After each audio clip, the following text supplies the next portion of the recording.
Good morning बच्चों।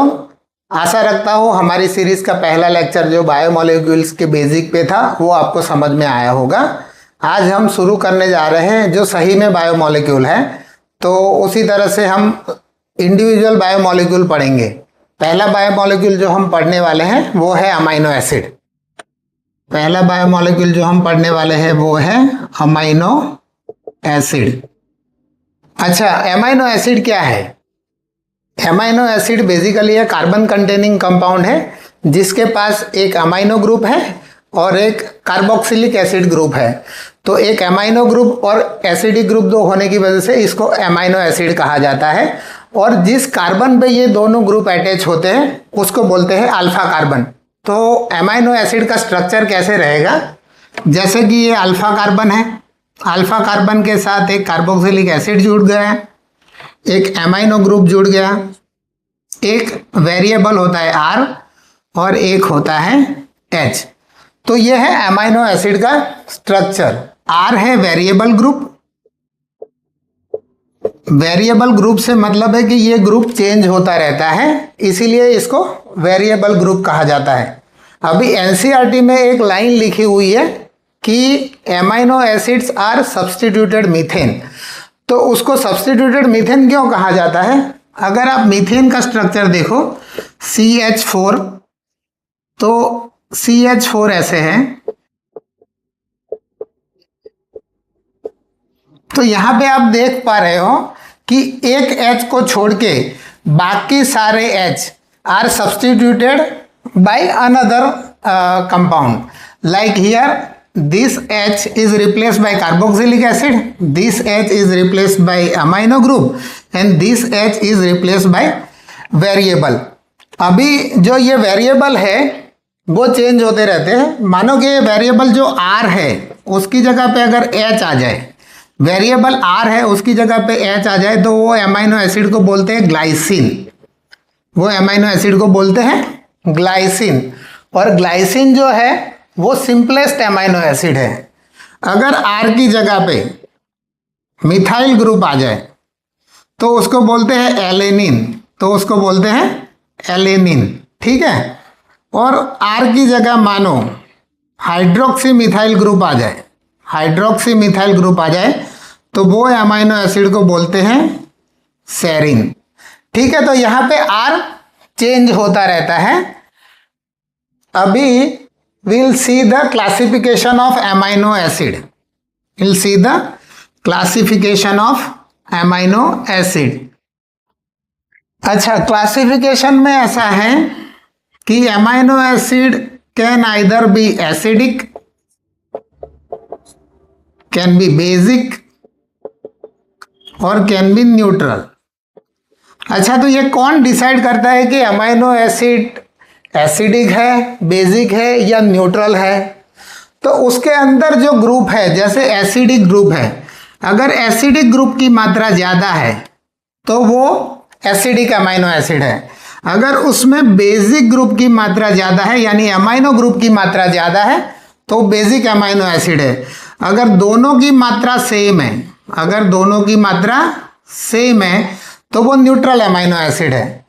तो acidic amino acid के एग्जाम्पल आएंगे आपके पास ग्लूटामिक एसिड, दूसरा आएगा एस्पार्टिक एसिड, दूसरा आएगा एस्पार्टिक एसिड। बेसिक में आपके पास एग्जाम्पल है हिस्टिडीन, लाइसिन और आर्जिनिन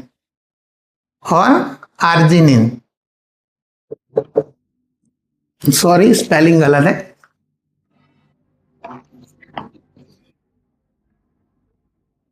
आर्जिनिन। न्यूट्रल में आपके पास आएंगे ग्लाइसिन, एलेनिन और वेलिन, ठीक है। तो depending on acidic group, amino group and दोनों की मात्रा हम अमाइनो एसिड को क्लासिफाई करते हैं एसिडिक, बेसिक एंड न्यूट्रल। और भी कुछ तरह के एसिड होते हैं जिसको क्लासिफिकेशन में ऐड किया हुआ है डिपेंडिंग ऑन के उसके पास फिनोलिक ग्रुप है कि नहीं, उसके पास सल्फर है कि नहीं। अगर उसके पास फिनोलिक ग्रुप है, उसके पास अगर फिनोलिक ग्रुप है, उसको हम बोलते हैं aromatic amino acid. Aromatic amino acid. मैं जहां ए लिखूं उसका मतलब आपको समझना है कि अमाइनो एसिड है। ठीक है, एरोमेटिक अमाइनो एसिड में आपके पास एग्जांपल है फिनाइल एलेनिन, टायरोसिन,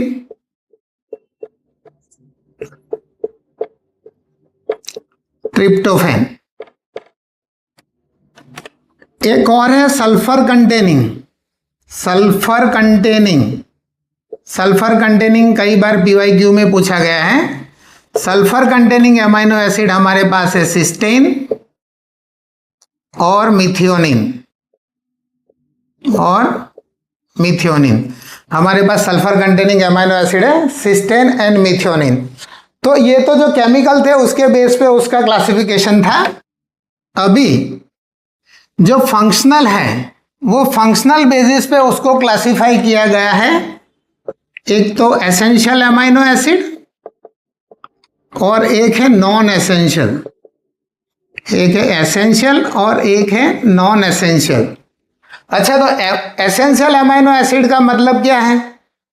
एसेंशियल वो अमाइनो एसिड है जो आपकी बॉडी नहीं बना पाती, वो आपकी बॉडी सिंथेसाइज नहीं कर पाती, तो हमको एसेंशियल अमाइनो एसिड अपने डाइट में लेना पड़ता है, वरना हमको एसेंशियल अमाइनो एसिड नहीं मिलेंगे। जबकि नॉन एसेंशियल अमाइनो एसिड आपकी बॉडी बनाती है, तो हमको वो डाइट में लेने का जरूरत नहीं है। तो एसेंशियल अमाइनो एसिड को जो याद करने का तरीका है बहुत पॉपुलर है। ठीक है, उसको बोलते हैं प्राइवेट टीम हॉल। ये एसेंशियल अमाइनो एसिड को याद रखने का तरीका है।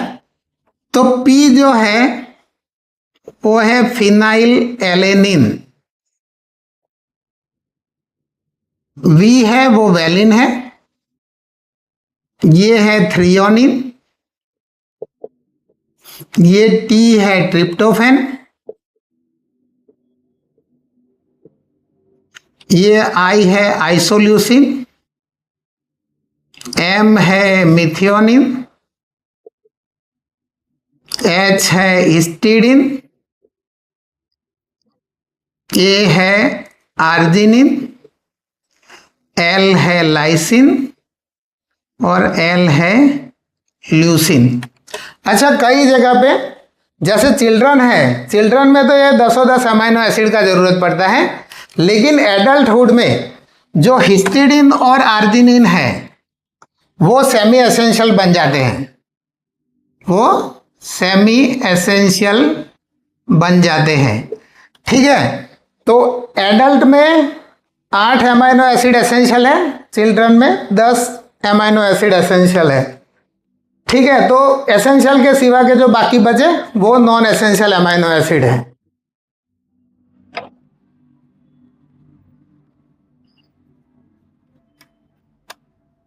अब एक इंपॉर्टेंट कॉन्सेप्ट है ज्विटर आयन का।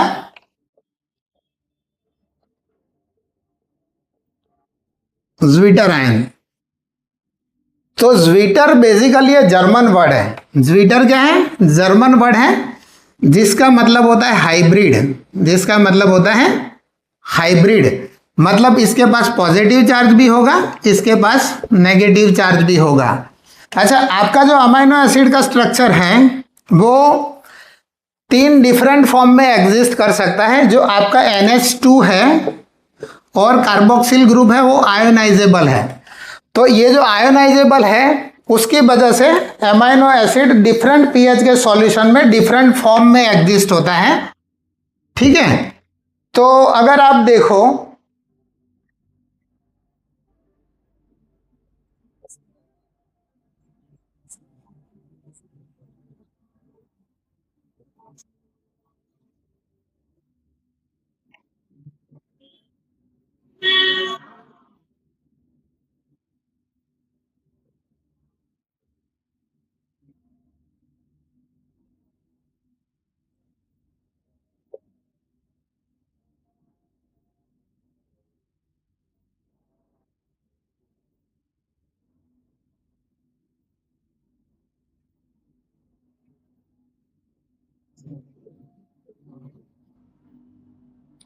ये है एसिडिक मीडियम, ये है एसिडिक मीडियम,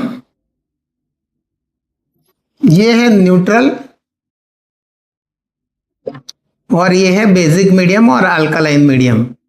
ठीक है, तो आप एसिड किसको बोलते हैं? एसिड वो है जो प्रोटॉन डोनेट करता है, और बेस क्या है? जो प्रोटॉन एक्सेप्ट करता है।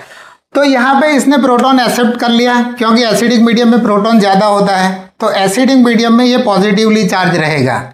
ठीक है, अभी जब न्यूट्रल मीडियम में आए तो एसिड की प्रकृति तो होती है प्रोटॉन डोनेट करने की, तो इसने H+ डोनेट कर दिया, और ये इसके पास पॉजिटिव और नेगेटिव दोनों चार्ज हो गए, मतलब ये इलेक्ट्रिकली न्यूट्रल हो गया, इलेक्ट्रिकली न्यूट्रल हो गया। इसी को बोलते हैं ज्विटर आयन, इसी को बोलते हैं ज्विटर आयन। और जिस पीएच पे ये ज्विटर आयन पाए जाते हैं उसको बोलते हैं आइसो इलेक्ट्रिक पीएच। ठीक है, बेसिक मीडियम में क्या हुआ? बेसिक मीडियम में जो ये प्रोटॉन था वो यहाँ से चला गया और ये NH2 हो गया। ठीक है, हमको यह याद रखना है कि भाई ज्विटर आयन है, इलेक्ट्रिकली न्यूट्रल है।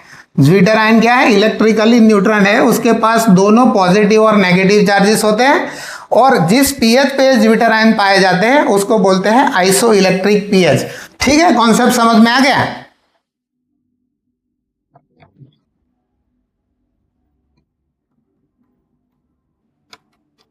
तो ये तो बात थी अमाइनो एसिड की।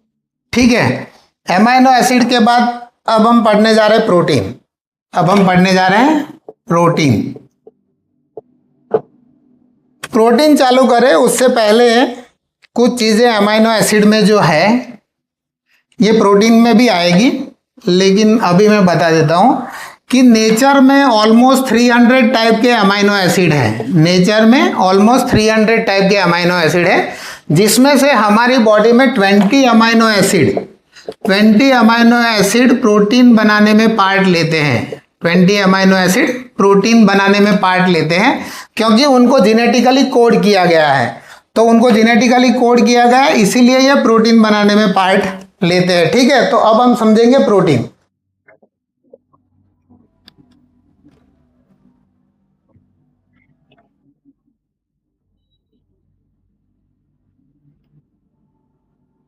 अच्छा, हमने पहले पढ़ लिया है कि प्रोटीन पॉलीमर है, प्रोटीन पॉलीमर है।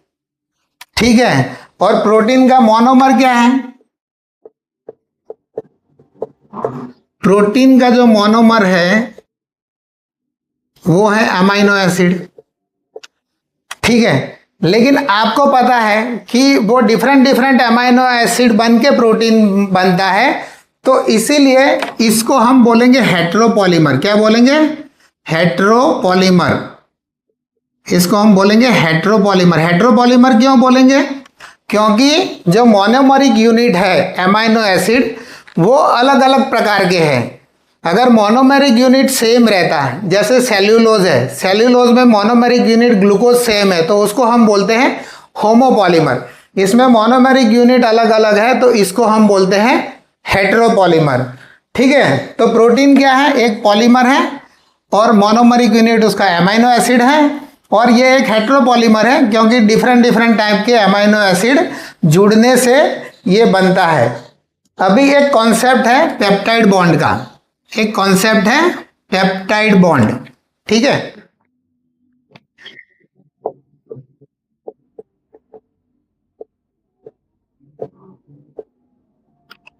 अच्छा, तो हमने अमाइनो एसिड का जो बेसिक स्ट्रक्चर था वो हमने देखा था कि alpha carbon carboxylic acid group, R group variable है। दूसरा अगर साथ में आएगा अमाइनो एसिड, ठीक है, तो इसके बीच में कंडेंसेशन होगा। क्या होगा? कंडेंसेशन।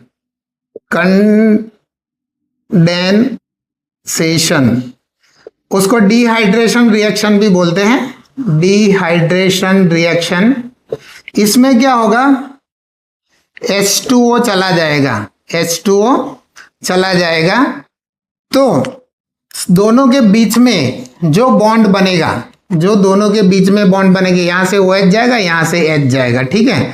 तो दोनों के बीच में जो बॉन्ड बनेगा वो CONH बॉन्ड है, यही पेप्टाइड बॉन्ड है, यही पेप्टाइड बॉन्ड है। और पेप्टाइड बॉन्ड की कैरेक्टरिस्टिक ये है कि ये कोवैलेंट बॉन्ड है, एक कोवैलेंट बॉन्ड है। तो कोवैलेंट बॉन्ड का मतलब क्या है, ये काफी स्ट्रॉन्ग बॉन्ड है। क्या है? काफी स्ट्रॉन्ग बॉन्ड है। तो दोनों अमाइनो एसिड पास में आने से जब ज्वाइंट होते हैं तो कंडेंसेशन रिएक्शन होती है, डिहाइड्रेशन रिएक्शन, वाटर चला जाता है, तो दोनों के बीच में जो बॉन्ड बनता है उसको पेप्टाइड बॉन्ड बोलते हैं, ठीक है। और पेप्टाइड बॉन्ड कोवैलेंट बॉन्ड है। अभी अगर दो अमाइनो एसिड है तो उसको बोलेंगे डाइपेप्टाइड, अगर 3 अमाइनो एसिड है तो उसको बोलेंगे ट्राइपेप्टाइड, ठीक है। और अगर काफी सारे हैं, मतलब फ्यू अमाइनो एसिड है, तो उसको बोलेंगे ओलिगोपेप्टाइड, और काफी सारे हैं तो उसको बोलेंगे पॉलीपेप्टाइड। अभी ओलिगोपेप्टाइड पॉलीपेप्टाइड किसको बोलना, उसका डेफिनेशन वेरिएबल है, सब जगह अलग अलग दिया हुआ है। लेकिन हम ये मानेंगे कि अगर 4 से 20 अमाइनो एसिड है तो वो ओलिगोपेप्टाइड है, और 20 से ज़्यादा है तो वो पॉलीपेप्टाइड है, ठीक है। अभी ये जो डाइपेप्टाइड है उसमें 2 अमाइनो एसिड होते हैं, लेकिन पेप्टाइड बॉन्ड तो एक ही होता है। ऐसे अगर टेट्रापेप्टाइड है तो उसके अंदर 4 अमाइनो एसिड रहेंगे, लेकिन पेप्टाइड बॉन्ड एक कम रहेगा। तो उस तरह से आपको अगर नीट में कुछ पूछा जाता है तो पेप्टाइड बॉन्ड की संख्या अमाइनो एसिड की संख्या से एक कम होती है, ठीक है। So this is the concept of peptide bond.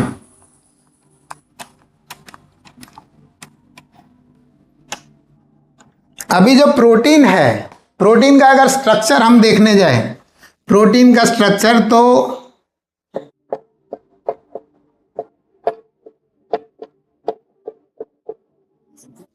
Protein के स्ट्रक्चर 4 हैं। एक तो प्राइमरी है, दूसरा है सेकेंडरी,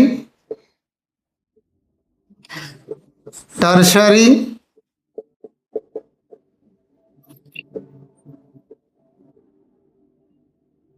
और क्वाटरनरी, ठीक है। तो प्राइमरी जो स्ट्रक्चर है वो सिंपलेस्ट स्ट्रक्चर है, उसमें लीनियर चेन होती है अमाइनो एसिड की, उसमें अमाइनो एसिड की एक लीनियर चेन होती है, सीक्वेंस होती है, ठीक है। अलग अलग अमाइनो एसिड है, मानो कि A1 है, A2, A3, A4, A5, A6, अलग अलग अमाइनो एसिड की एक चेन होती है। तो इसको लेफ्ट साइड से पढ़ना होता है, लेफ्ट साइड से। तो लेफ्ट साइड का जो पोर्शन है उसको बोलते हैं एन टर्मिनल, लेफ्ट साइड का पोर्शन जो होता है उसको बोलते हैं एन टर्मिनल, और जो राइट साइड का लास्ट पोर्शन है उसको बोलते हैं सी टर्मिनल। तो एन और सी आपको समझ में आ गया होगा। एन मतलब अमाइनो टर्मिनल, सी का मतलब है कार्बोक्सी टर्मिनल, ठीक है। अभी ये अमाइनो एसिड का सीक्वेंस फिक्स होता है, उसको चेंज नहीं किया जाता, ठीक है। अगर अंदर से एक भी अमाइनो एसिड चेंज हुआ तो प्रोटीन पूरा चेंज हो जाएगा, इसीलिए it is very specific sequence for each amino acid, ठीक है। Each protein, sorry not amino acid, is protein. तो अगर एक भी अमाइनो एसिड का सीक्वेंस चेंज हो गया तो प्रोटीन पूरा बदल जाएगा। अभी सेकेंडरी अमाइनो एसिड, तो जो प्राइमरी अमाइनो एसिड है वो फोल्ड हो जाता है, जैसे कॉइल हो गया, ठीक है। अगर प्राइमरी अमाइनो एसिड कॉइल होके एक हेलिक्स बना देता है, प्राइमरी प्रोटीन अगर कॉइल होके एक हेलिक्स बना देता है तो उसको बोलते हैं अल्फा हेलिक्स, उसको बोलेंगे अल्फा हेलिक्स। ये राइट हैंडेड हेलिक्स है। तो इसके बीच में जो पेप्टाइड बॉन्ड था, यहाँ पे पेप्टाइड बॉन्ड तो रहेगा ही, लेकिन पेप्टाइड बॉन्ड के अलावा यहाँ पे आ जाएगा हाइड्रोजन बॉन्ड, यहाँ पे आ जाएगा हाइड्रोजन बॉन्ड। अभी पेप्टाइड बॉन्ड बहुत स्ट्रांग है लेकिन हाइड्रोजन बॉन्ड वीक है। देखिए हाइड्रोजन बॉन्ड इंडिविजुअली वीक है लेकिन कलेक्टिवली वो भी स्ट्रांग हो जाता है। तो अल्फा हेलिक्स है, वो कॉइलिंग हो जाती है प्राइमरी स्ट्रक्चर की, तो अल्फा हेलिक्स बनता है। अगर प्राइमरी जो स्ट्रक्चर है वो एक दूसरे के लाइन में पैरेलल होके अगर प्लेट का स्ट्रक्चर बना देते हैं तो उसको बीटा प्लीटेड शीट बोलते हैं, इसको बोलते हैं बीटा प्लीटेड शीट। जैसे ऐसे शीट बना दिया,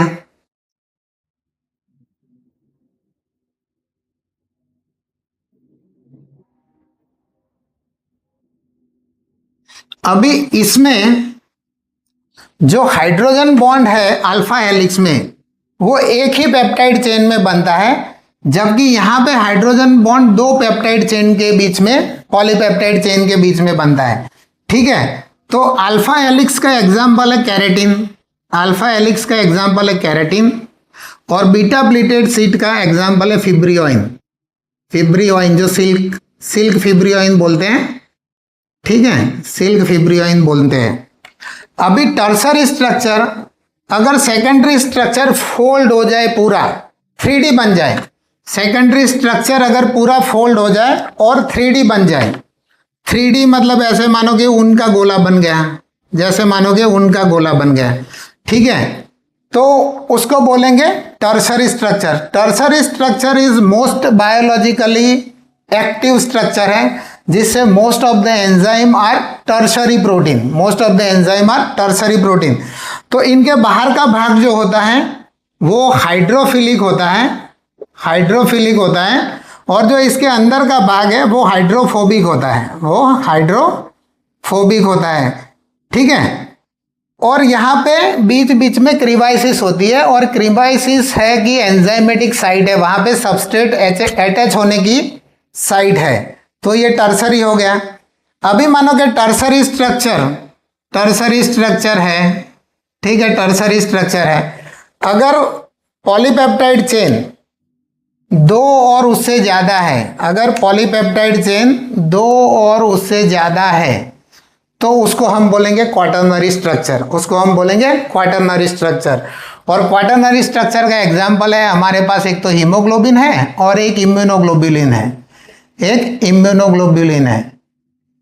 हीमोग्लोबिन के पास दो अल्फा चेन है और दो बीटा चेन है, और इम्यूनोग्लोबुलिन के पास दो लाइट चेन है और दो हैवी चेन है, ठीक है। इम्यूनोग्लोबुलिन फाइट के अगेंस्ट, इन्फेक्शन के अगेंस्ट फाइट में हेल्प करते हैं, और हीमोग्लोबिन का काम है ट्रांसपोर्ट का, ठीक है। तो ये चीजें, स्ट्रक्चर समझ में आ गया। अभी स्ट्रक्चर के बाद आपके एनसीईआरटी में जो प्रोटीन के फंक्शन होते हैं उसका एक टेबल दिया हुआ है, प्रोटीन के फंक्शन का एक टेबल दिया हुआ है जो बहुत इंपॉर्टेंट है, तो वो टेबल हम देखेंगे। वहां पे सबसे पहले दिया हुआ है कोलाजन, सबसे पहले दिया हुआ है कोलेजन और कोलाजन। दूसरा दिया हुआ है आपका ट्रिप्सिन,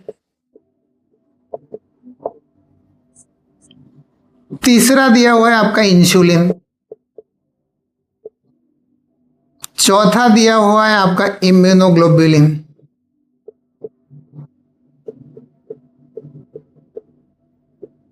पांचवा दिया हुआ है आपका रिसेप्टर, ठीक है, और छठा दिया हुआ है GLUT4, GLUT4। तो कोलेजन क्या है? कोलेजन क्या है? कोलेजन बेसिकली इंटरसेल्यूलर सब्सटेंस है, intercellular ground substance, intercellular ground substance, ठीक है। वो स्ट्रक्चरल प्रोटीन है, वो स्ट्रक्चरल प्रोटीन है। जबकि ट्रिप्सिन क्या है? एक एंजाइम है, वो प्रोटीन ब्रेकडाउन में हेल्प करता है। इंसुलिन क्या है? एक हार्मोन है जो कि ब्लड ग्लूकोज कंट्रोल करने में हेल्प करता है। इम्यूनोग्लोबुलिन क्या है? एक प्रकार की एंटीबॉडी है, वो हमको इन्फेक्शन के अगेंस्ट फाइट करने में हेल्प करता है।